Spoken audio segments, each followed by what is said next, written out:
សូមស្វាគមន៍មកកាន់ Channel ដំណាក់ខ្មៅទីកន្លែងដែលនាំអ្នកទៅកាន់ពិភពនៃភាពងងឹតអាកម្មបាំងនិងរឿងរ៉ាវដែលវិទ្យាសាស្ត្ររកចម្លើយមិនឃើញសូមរៀបចំចិត្តឲ្យបានល្អបន្ថយពន្លឺភ្លើងហើយស្ដាប់ដោយយកចិត្តទុកដាក់ព្រោះរឿងខ្លះបើហួសហើយអ្នកមិនអាចវិលត្រឡប់ក្រោយវិញបានម៉ងចិត្តមើលរំលងអត្រាទៅហើយខ្ចររងាខែកដឹកបកមកប៉ាសបែកធ្វើឲ្យខ្ញុំព្រឺសម្បូរខ្ញាក់ផ្លូវដែលខ្ញុំធ្លាប់ដើររាល់ថ្ងៃស្រាប់តែប្រែជាស្ងាត់ជ្រងំខុសធម្មតាសូម្បីតែសំឡេងសត្វល្អិតក៏មិនឮដែរភ្លើងផ្លូវពណ៌លឿងទុំភ្លឺស្រអាប់ហាក់ដូចជាចង់រលត់មិនរលត់ខ្ញុំដើរតែម្នាក់ឯងសំឡេងស្បែកជើងប៉ះនឹងថ្នល់បន្លឺឡើងកប់ស្ទើរតែខ្ទរពេញផ្លូវស្រាប់តែ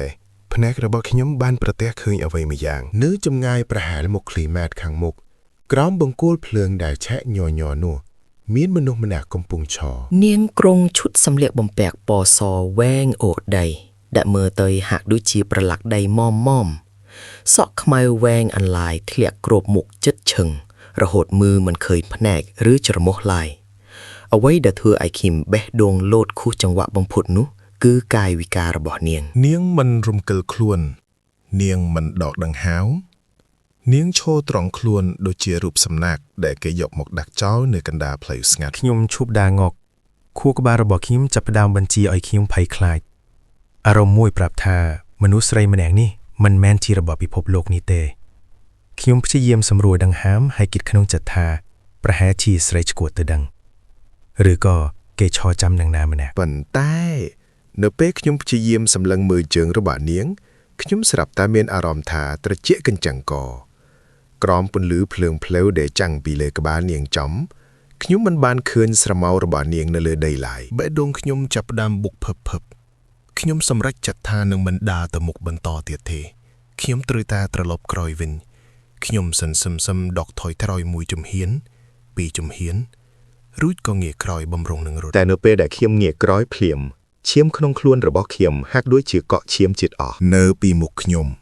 ក្រោមបង្គោលភ្លើងមួយទៀតដែលនៅពីក្រោយខ្ញុំអំបៃមិញនាងកំពុងឈរនៅទីនោះដដែលនាងមិនបានដើរ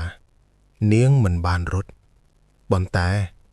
នាងមកឈរនៅពីមុខផ្លូវដែលខ្ញុំត្រូវត្រឡប់ទៅវិញសក់វែងគ្រប់មុខដដែលឈុតសពណ៌សដដែលហើយលើកនេះខ្ញុំហាក់ដូចជាឮសំឡេងដង្ហើមធំចេញពីក្រោមសក់នោះវាជាការចាប់ផ្ដើមនៃសុពិនអាក្រក់ដែលគ្មានថ្ងៃអន់ចប់ខ្ញុំឈរធឹងដូចគេចាក់កៅភ្នែកទាំងគូសម្លឹងទៅរូបរាងពណ៌សដែលឈរនៅពីមុខមិនដល់10ម៉ែត្រផងខួរក្បាលខ្ញុំវិលអស់ហើយអាម៉ាញ់មិញនាងនៅខាងមុខហេតុអ្វីគ្រាន់តែខ្ញុំងាកក្រោយនាងមកឈរស្ទាក់ផ្លូវខ្ញុំនៅទីនេះទៅវិញអ្នកជាអ្នកណាខ្ញុំសួរដោយសំឡេងញ័រទៅត្រីគ្មានចម្លើយមានតែសំឡេងខ្យល់បក់កាត់ស្លឹកឈើស៊ូនិងពន្លឺភ្លើងផ្លូវដែលចាប់ផ្ដើមលួតព្រិចកាន់តែខ្លាំងរំពេចនោះស្មារបស់នាងចាប់ផ្ដើមរង្គើនាងមិនបានដើរមករកខ្ញុំដោយប្រើជើងទេប៉ុន្តែរាងកាយរបស់នាងហាក់ដូចជាអណ្ដែតចូលមកជិតខ្ញុំសឹមរាល់ពេលដែលភ្លើងផ្លូវលោតរលត់ហើយភ្លឺឡើងវិញនាងនៅមកដល់ក្បាលខ្ញុំកាន់តែជិតភ្លឹបងងឹតសូនសុងផ្លែតភ្លើងភ្លឺឡើងវិញនាងនៅសល់ចម្ងាយត្រឹមតែ5ម៉ែត្រពីខ្ញុំលើកនេះខ្ញុំមើលឃើញច្បាស់ជាងមុនដៃរបស់នាង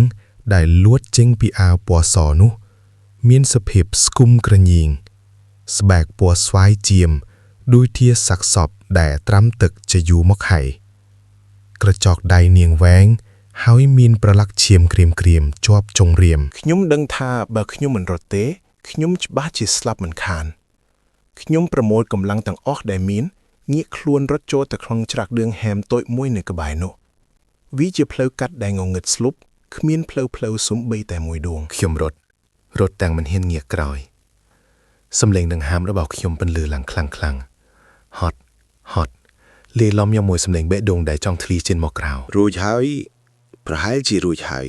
ខ្ញុំគិតក្នុងចិត្តពេលរត់មកដល់កណ្ដាលច្រកងងឹតប៉ុន្តែភ្លាមនោះ ខ្ញុំក៏មានអារម្មណ៍ថាមានអ្វីមួយយ៉ាងត្រជាក់ដោយតកកប៉ះមកលើកញ្ចឹងករបស់ខ្ញុំវាជាអារម្មណ៍ដូចជាមាននរណាម្នាក់កំពុងផ្លុំខ្យល់ដង្ហើមទៅចាក់ស្រាប់មកលើស្បែករបស់ខ្ញុំពីខាងក្រោយខ្ញុំឈប់ងក់រាងកាយរឹងកំព្រឹសក្នុងភាពងងឹតសួនសុងនៃច្រកឌៀងហែមនោះខ្ញុំបានឮសំឡេងខ្សឹបតិចៗចេញពីក្រោយត្រចៀកអញរត់ទៅណាសំឡេងនោះមិនមែនជាសំឡេងមនុស្សទេវាជាសំឡេងសឹកៗដូចជាមនុស្សដែលខ្សោះខ្យល់ពីក្នុងសួនខ្ញុំមិនហ៊ានងាកក្រោយទេតែភ្នែករបស់ខ្ញុំបែរជាសម្លឹងទៅជញ្ជាំងក្បែរខ្លួនតាមរយៈពន្លឺព្រះច័ន្ទដ៏តិចតួច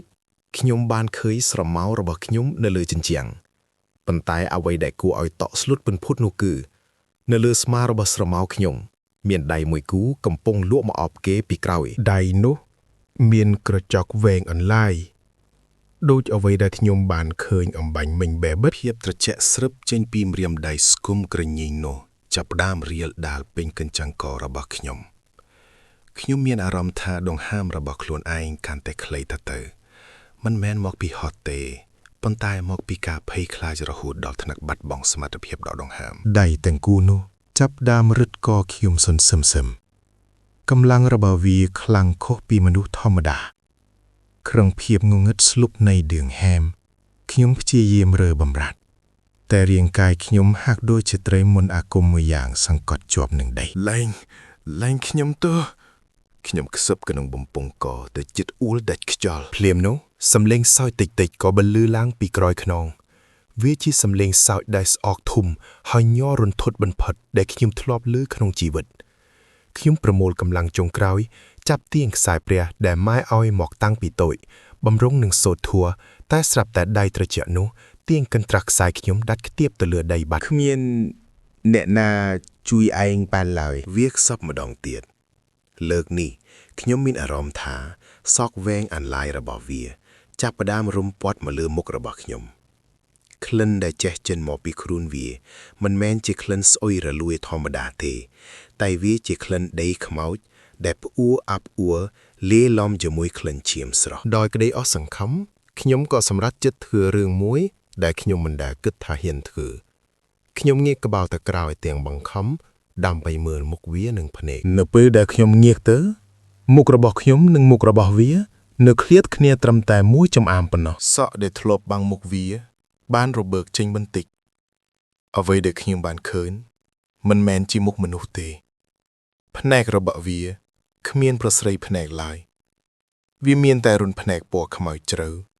ដែលកំពុងហូរឈាមក្រហមច្រាលមាត់របស់វា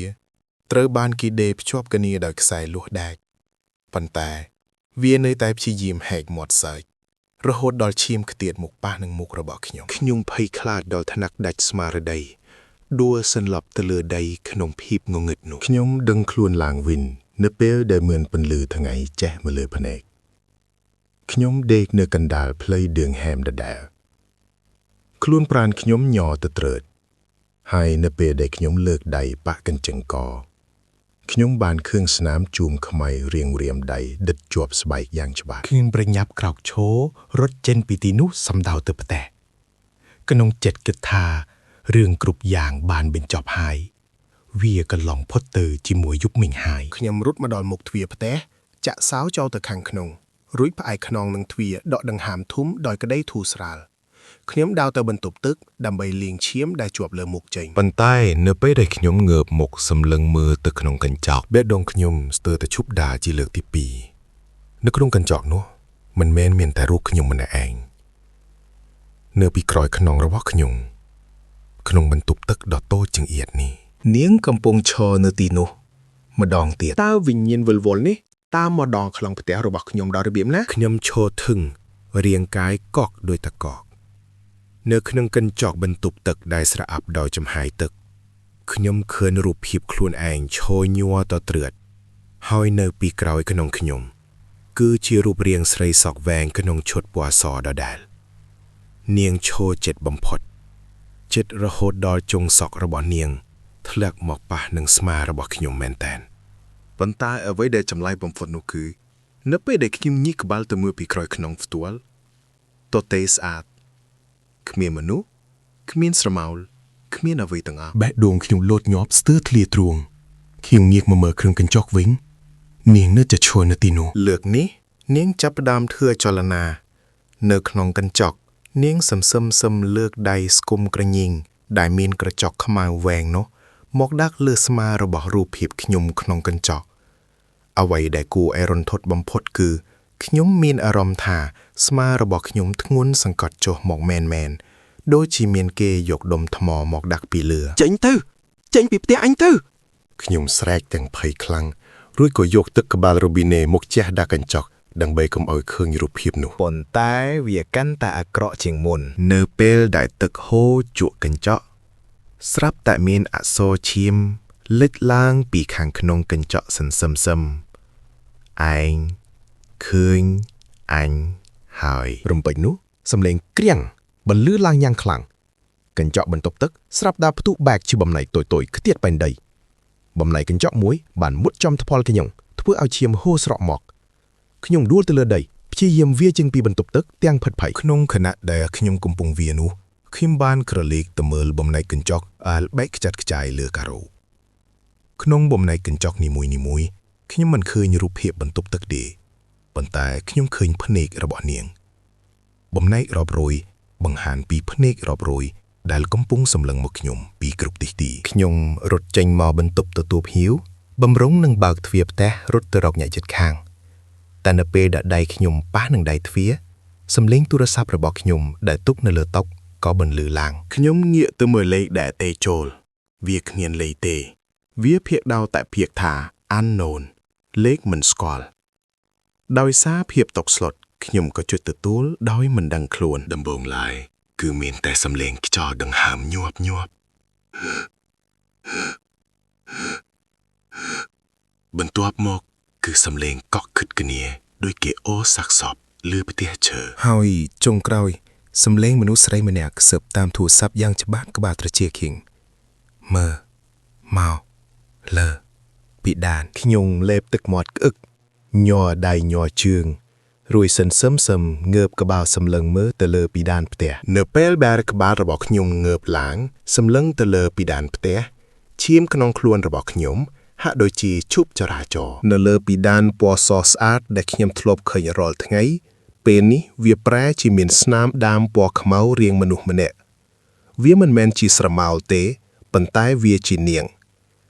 ងកំពុងតោងជាប់នឹងពីដានដូចជាសត្វពីងពាងយ៉ាក់ដៃជើងរបស់នាងកោងក្រញីងខុសទ្រង់ត្រៃមនុស្សធម្មតាសក់វែងអនឡាយរបស់នាងធ្លាក់ចុះមកក្រោមយាស្ទើរតែប៉ះនឹងក្បាលរបស់ខ្ញុំទឹកពណ៌ខ្មៅស្រអាប់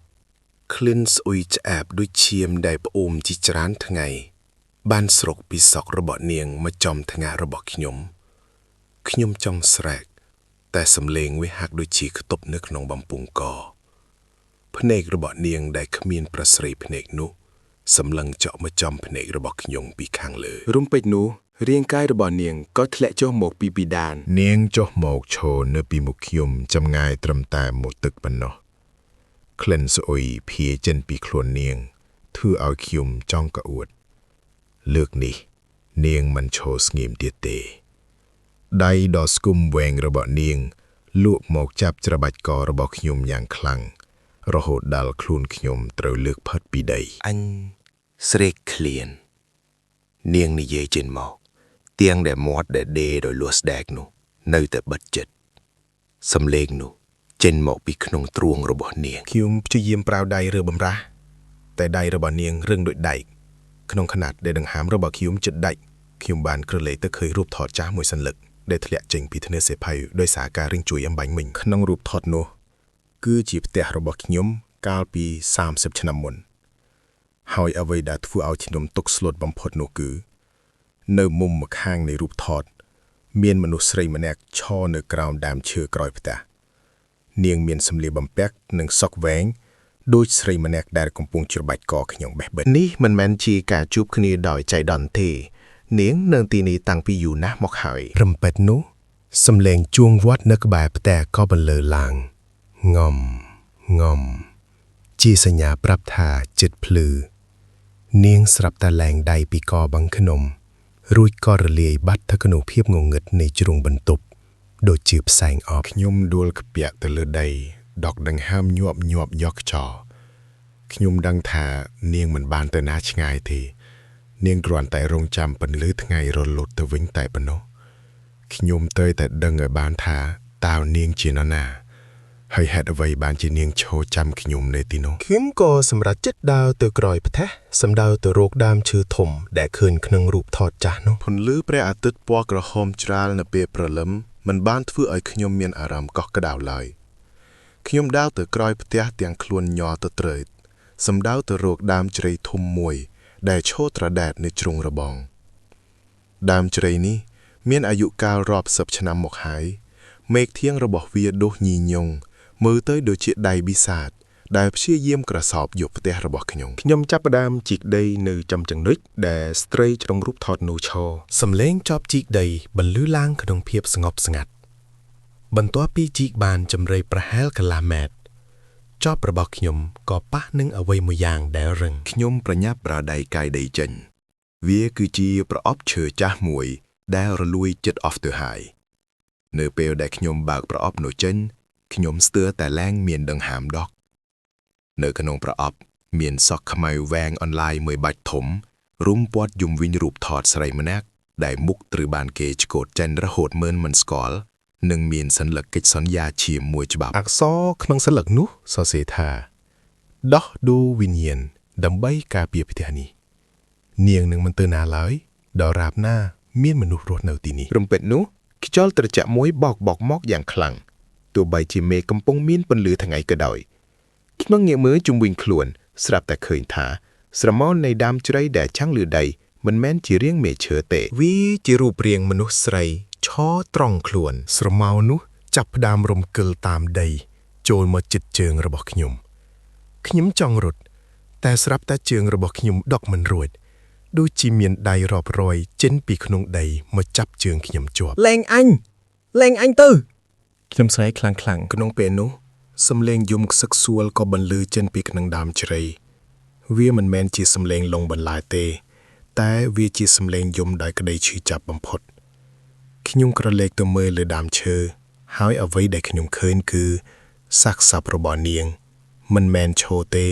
แต่คือจีเรียงกายได้ตรบานเกตเดบจอบตัวหนึ่งดามเชอรูดยกสมบเชอหมกกรบปีเลอดำใบเบิดบังเนียงเซบจะเปียกสำใดแด่ทั่วไอ้ขยุมย้อดอเชิงขนองจวยดอแรง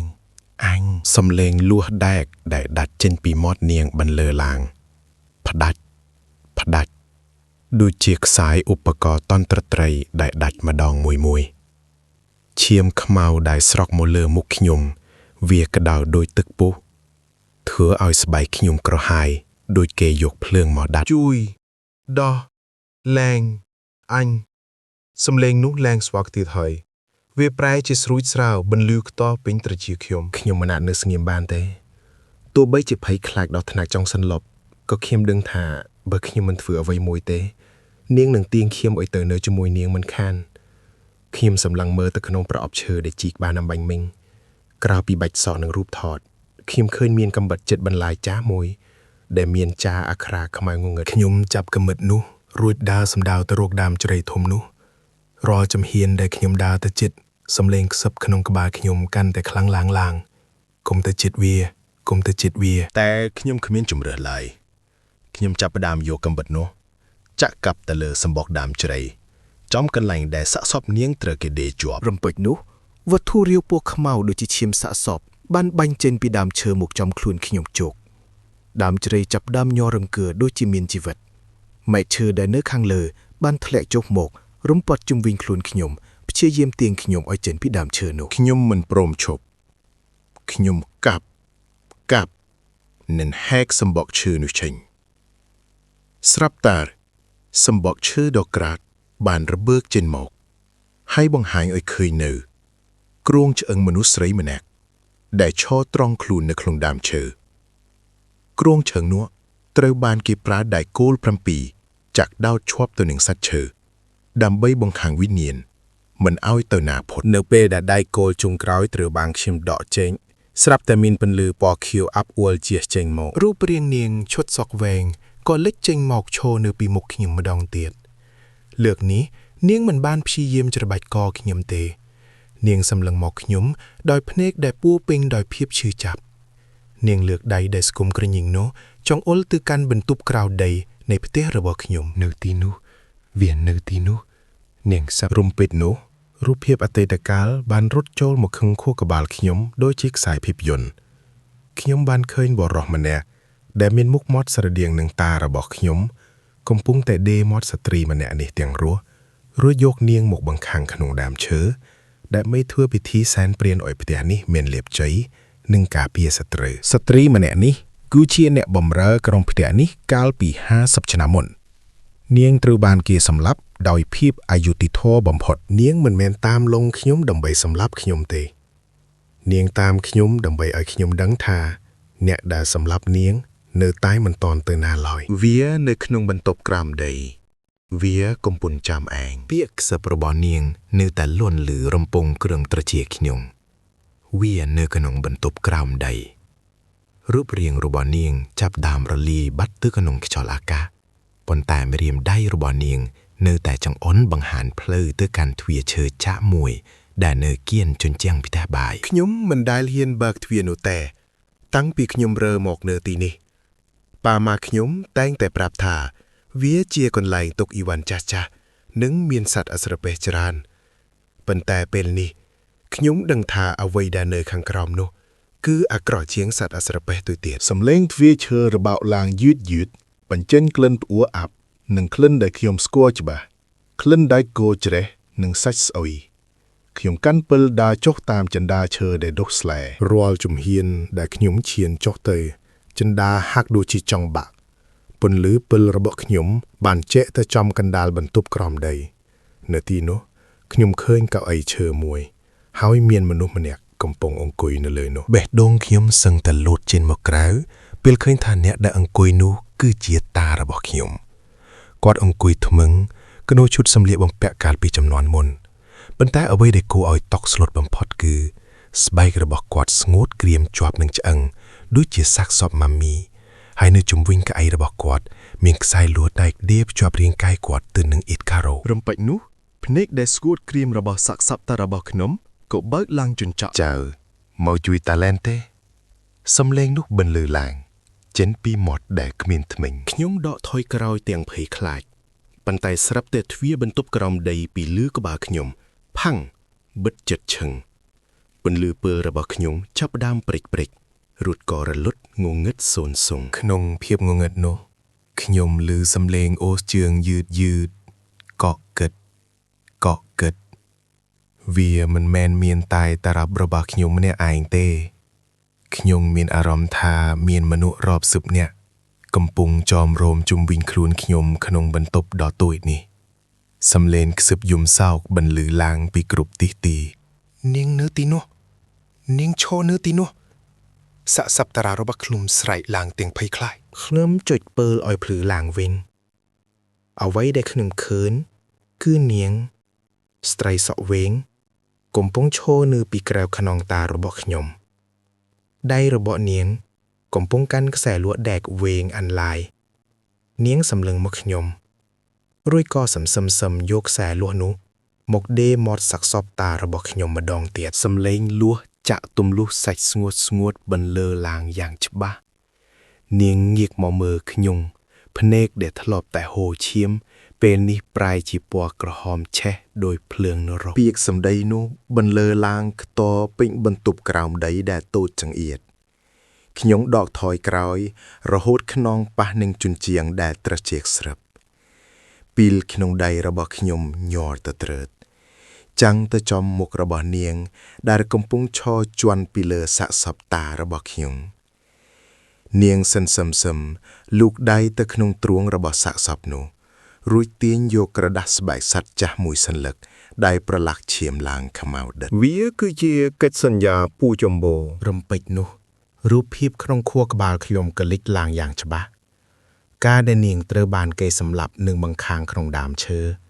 វាមិនមែនដើម្បីតែលាភជ័យធម្មតាទេ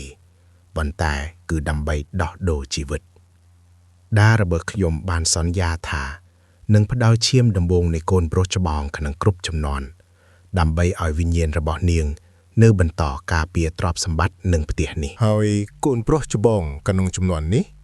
គឺរូបខ្ញុំនាងចាប់ផ្ដើមរំកិលខ្លួនចូលមកជិតខ្ញុំជើងរបស់នាងមិនប៉ះដីឡើយ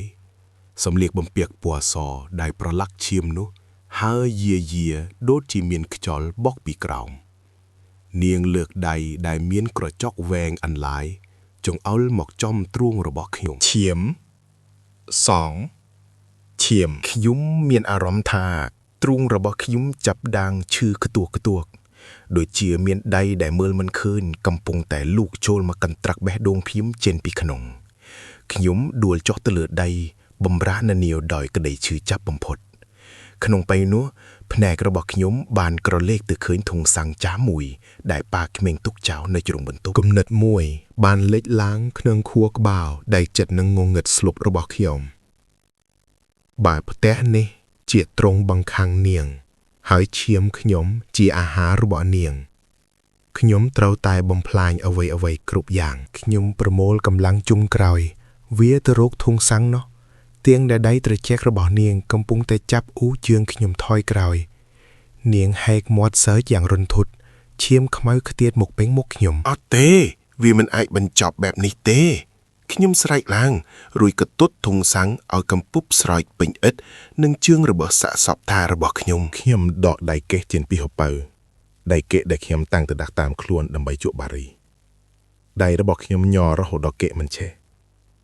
នាងមកដល់ពីមុខខ្ញុំហើយនាងលូកដៃមកច្បាច់កខ្ញុំលើកខ្លួនខ្ញុំហើបផុតពីដី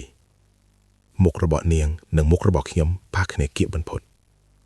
ខ្ញុំធំខ្លាំងស្គ្រីស្លាប់យ៉ាងពេញទំហឹងពន្លឺភ្លើងតូចមួយបានលេចឡើងខ្ញុំទម្លាក់ដៃកេះដែលកំពុងឆេះនោះចុះទៅលើដៃដែលជោកដោយទឹកសាំងភ្លើងបានឆាបឆេះឡើងយ៉ាងសន្ធោសន្ធៅនាងស្រែកច្រៀងដោយសំឡេងដ៏ចម្លែកនិងឈឺចាប់បំផុតដែលមនុស្សលោកមិនដែលឮភ្លើងពណ៌ខៀវបានរុំព័ទ្ធរាងកាយនាងនិងសាកសពដារបស់ខ្ញុំប៉ុន្តែអ្វីដែលខ្ញុំមិនបានក្រងទុកនោះគឺទ្វារបន្ទប់ក្រោមដីដែលនៅពីលើត្រូវបានចាក់សជាប់ពីខាងក្រៅផ្សែងខ្មៅចាប់ផ្ដើមបិទបាំងចក្ខុរបស់ខ្ញុំដេកតក់ដង្ហើមញាប់កណ្ដាលភ្នក់ភ្លើងដែលកំពុងលេបត្របាក់អ្វីគ្រប់យ៉ាងក្នុងភាពស្រវឹងភ្នែកចុងក្រោយខ្ញុំឃើញនាងឈរនៅកណ្ដាលភ្លើងនាងលែងយំនាងលែងខឹងតែនាងកំពុងតែញញឹមដាក់ខ្ញុំ